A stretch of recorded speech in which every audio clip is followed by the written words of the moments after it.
سورہ توبہ کی پارہ نمبر 11 ہے اور آیت نمبر 111 کے چند کلمات تلاوت کرتا ہوں۔ اللہ فرماتا ہے ان اللہ اشتری من المؤمنین انفسهم واموالهم بان لهم الجنہ۔ دیکھیں کوئی بھی چیز خریدی جائے یا بیچی جائے، چار چیزیں دیکھی جاتی ہیں۔ خریدنے والا کون، بیچنے والا کون، کیا خریدا جا رہا ہے اور کس قیمت پہ دیا جا رہا ہے۔ آیت کے اس حصے میں پارہ نمبر 11 سورہ توبہ اور آیت نمبر 111، اللہ کریم نے اس پہلے حصے میں چاروں چیزوں کا ذکر کیا۔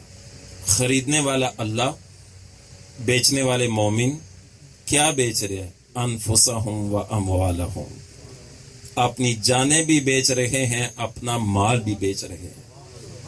مالک تو خرید رہا ہے، اے کریم ہم بیچ رہے ہیں، ہم جانیں بھی بیچیں گے، مال بھی دیں گے۔ مالک تو کیا دے گا؟ فرمایا بِأَنَّ لَهُمُ الْجَنَّةَ، میں تمہیں اپنی جنت عطا فرماؤں گا۔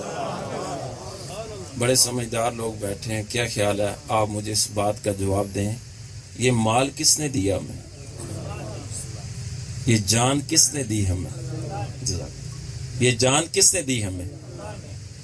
اچھا، خود مال دیا، خود جان دی، اب کہتا کیا ہے؟ کہتا ہے آ کے میری بارگاہ میں بیچو۔ بات سمجھے نہیں آپ؟ مولانا روم سے پوچھتے ہیں، مولانا روم اس آیت کو سمجھا دیں۔ مولانا روم فرماتے ہیں کہ بندہ بڑا غریب تھا، کسی بادشاہ کے پاس ایک قافلہ جا رہا تھا، بیوی نے کہا کہ آپ بادشاہ کو کوئی اچھا سا تحفہ دو۔ بیوی نے کہا کہ بادشاہ کو دو تحفہ اچھا سا، تو بادشاہ جواباً دے گا تحفہ ہم ہیں غریب، وہ ہے امیر، ہماری حالات جو ہیں ہمارے وہ بدل جائیں گے۔ اس بادشاہ کو تحفہ جو ہے وہ دینے کے لیے اس کے پاس کیا تھا پتہ ہے؟ صرف پانی کا ایک گڑا لیا، اس میں پانی رکھا، چل دیا۔ بادشاہ کو پتہ چل گیا کہ ایک بندہ آ رہا ہے اور اتنا غریب ہے کہ اس کے پاس ہے ہی کچھ نہیں، اور وہ اس نیت سے آ رہا ہے کہ جواباً اس سے تحفہ دیا جائے اور اس کے حالات اچھے ہو جائیں۔ بادشاہ جب وہ بادشاہ کے دربار میں پہنچا تو اس نے گھڑا پیش کیا، تو اس نے، بادشاہ رحم دل تھا، اس نے اسے بڑا دیا، اتنا دیا کہ اس کی سوچ بھی نہیں تھی۔ جب اسے مل گیا، بادشاہ نے کہا جب تک یہ رکنا چاہے اس کو شاہی محل میں رکھو، خوب خدمت کرو۔ وہ نوکروں کے ساتھ کمرے کی طرف جا رہا ہے تو انہیں کہتا ہے یہاں پہ کوئی پانی کی کمی تو نہیں؟ انہیں بولا کیوں؟ کہتے ہیں اس لیے کہ بادشاہ نے اس گھڑے کے بدلے میں بڑے اعلیٰ تحفے دیے ہیں، تو میں سوچا شاید یہاں پہ پانی کی کمی ہے کہ جس وجہ سے مجھے اتنا دیا جا رہا ہے۔ بادشاہ کو جب پتہ چلا، اس نے بولا جب یہ جانا چاہے نا تو اسے دریائے دجلہ کے قریب سے گزارنا، گھر جائے، تم سے ضرور یہ پوچھے گا یہ دریا کس کا ہے۔ یہی بات ہوئی، جب اس نے جانا چاہا کچھ دنوں کے بعد تو نوکر چھوڑنے کے لیے گئے، دجلہ کے قریب سے گزرے تو اس نے پوچھا یہ دریا کس کا ہے؟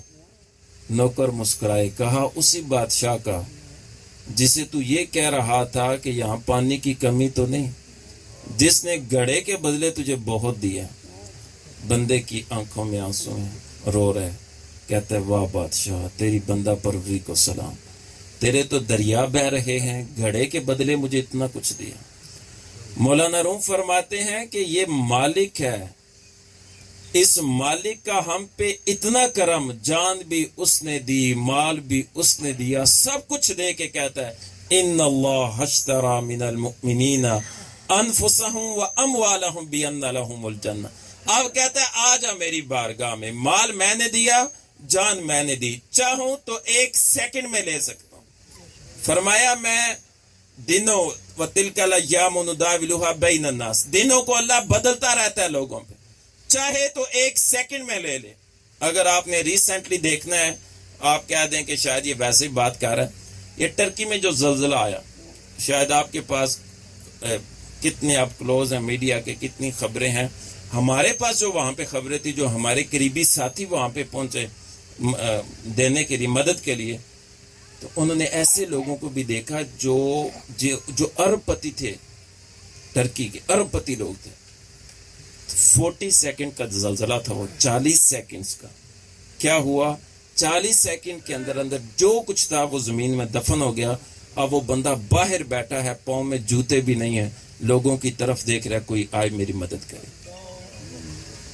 کیا وہ وقت ان پہ آ سکتا ہے تو ہم پہ نہیں آ سکتا؟ وہ مالک ہے، چاہے تو ایک لمحے کے اندر کسی کو زمین سے اٹھا کے تخت پہ بٹھا دے اور تخت سے اٹھا کے وہ زمین پہ بٹھا دے.